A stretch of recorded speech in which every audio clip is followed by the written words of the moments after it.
This is the Guy Gordon Show on News Talk 760 WJR. And I must say to you that the state of the union is not good. Millions of Americans are out of work. Recession and inflation are eroding the money of millions more. Sounds kind of familiar, doesn't it? But that was 48 years ago, I guess 47 years ago, when Michigan's Jerry Ford was the last president to really have the bold honesty to say, you know what, folks? Things aren't good. We need to get to work in terms of speaking to Congress. Will we hear that kind of refreshing honesty from Joe Biden this evening? Some folks are counseling that. David Axelrod, who was one of the Obama administration's architects for political success, says, one thing you need to do, Joe, is show a little humility. What can he do when only 37% of Americans approve his job performance? Only 17% believe the economy has improved on his watch, and a mere 43% even will believe what he says about COVID. I can't think of a State of the Union where the challenge was so great for a sitting president. David Dulio is the director of the Center for Civic Engagement and Political Science at Oakland University. David, are we in agreement on that this is maybe one of the biggest hills any president has had to climb? We are, Guy. I think that this is the most important speech of Joe Biden's political life. And that's in large part because it's arguably the most tumultuous political context for a State of the Union in modern times.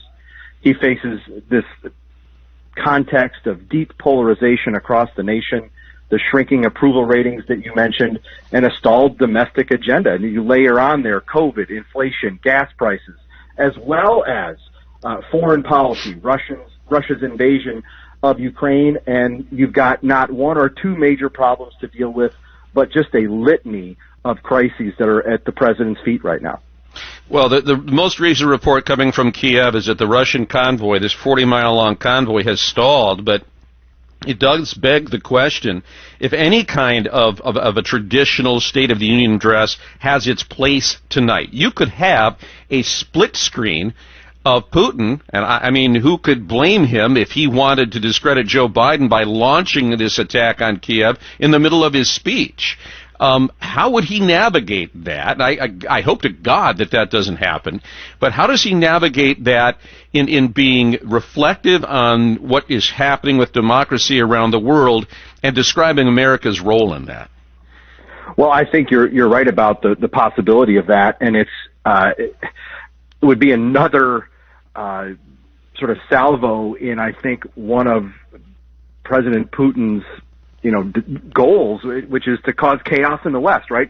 Would anything be more chaotic politically here in the United States than that split screen that you mentioned? I think that it's good advice that the president is getting to be humble and to be forthright with the public. I think the political stakes are so high right now, from the simple fact that it's an election year, and one in which all of the analysts and prognosticators are in agreement that is likely to be a really tough election night for Democrats. How does the president play this speech tonight with all of that is swirling? Well, and the problem is if he does it, he looks self-serving, doesn't it? I mean, if he really puts this out there as a reset and does a more traditional State of the Union speech, which is a victory lap about your legislative accomplishments and a look ahead at your legislative agenda, you would appear tone deaf, wouldn't you? Absolutely. And I think some of the reports that are coming out about what's going to be included in the speech tonight point to that, that he's going to talk about some tried and true priorities that he has rolled out in the past that have not become law. They might be legislative priorities, but they aren't going anywhere. It might seem like a bit of a retread in terms of some of these policies that, frankly, most Americans don't care about right now. They care about foreign policy. They care about inflation. They care about gas prices. And if he doesn't address those head on, I think it's a problem. So how does he restore credibility on that? Because they aren't confident in him when it comes to the economy. I mean, I was stunned by the ABC Washington Post poll that said only 17% believe that he can really do a good job with a lot of these things. He has low unemployment. He has high growth. But that's not the prism through which the American people are experiencing this economy. They're experiencing it through much higher prices. So what can he do to restore his credibility or to move people when they really don't trust him on that issue? Not much, I think, is the short answer. I think that there's, presidents are always tied to the economy in terms of their approval ratings and how the public views them. But the reality is that presidents get too much credit for a good economy and too much blame in a bad economy. And yet they don't have nearly maybe the levers to pull that they would like in order to impact the economy, right? There's not much that the president can do besides setting a broad course that would give Americans maybe some more confidence in the economy, because as you know, right, the perception is what's hurting him right now when there is relatively low uninflation. But the stock market is volatile. We have the inflation that's at a 40-year high that you referenced, right? The perception is that the economy is bad, and that is what drags down the president. So, it's all about striking the right balance. So how does he strike the right balance here, saying, look, here are some things that we can work on to improve the lives of average Americans, and he can't call it Build Back Better because that will look like he's trying to repackage a rejected program. But can he go there today and make some inroads and say, you know what, we can build a better America here, and here are two simple things we can do that I think we all should be able to get on board with. Is he capable of doing that tonight? Oh, I think he is, but he's being pulled in many different directions. He's got, if he were to do that and maybe, say, extend an olive branch across the aisle and speak directly to maybe Mitch McConnell, Kevin McCarthy in the House of Representatives and say, let's work on this together. That would go a long way, I think, in terms of reconnecting the president to, the folks in the middle of the political spectrum, those hard to get independents who have fled the Biden administration in terms of support.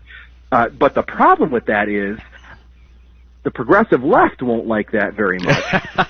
Exactly. Well, that's the thing, because David, for all the problems that Donald Trump had, he didn't have a member of his own party giving a rebuttal after his State of the Union. You've got Rashida Tlaib, who's going to drop this thing on the Workers' Family Party at 10:30 p.m. No matter how moderate he might look in his State of the Union or try to look, she's going to blow that out of the water by presenting a much more liberal, much more progressive agenda, isn't she?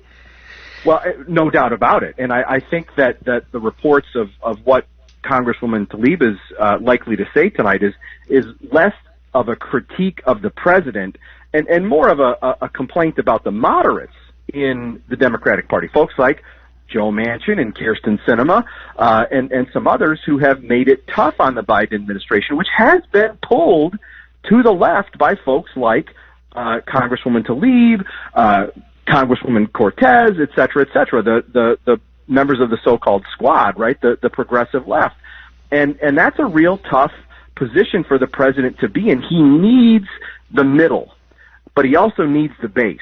And the base right now, in my view, is making it really hard for him to connect to the middle. And that's really going to be a tough needle to thread for the rest of 2022 until Election Day. It is a tall order. David Doolio will be watching along with you, and we can discuss it tomorrow. Thanks so much. My pleasure. Thanks for having me. All right, so much. David Doolio, professor of political science. You know what I want to hear the president say? That we're unleashing the energy industry in the United States. That we're going to have more federal leasing on federal lands. We're going to do more offshore drilling. We're going to put Putin in his place by producing more energy. We're going to hit him where it hurts. Beyond that, what would you like to hear him say tonight? 1-800-859-09.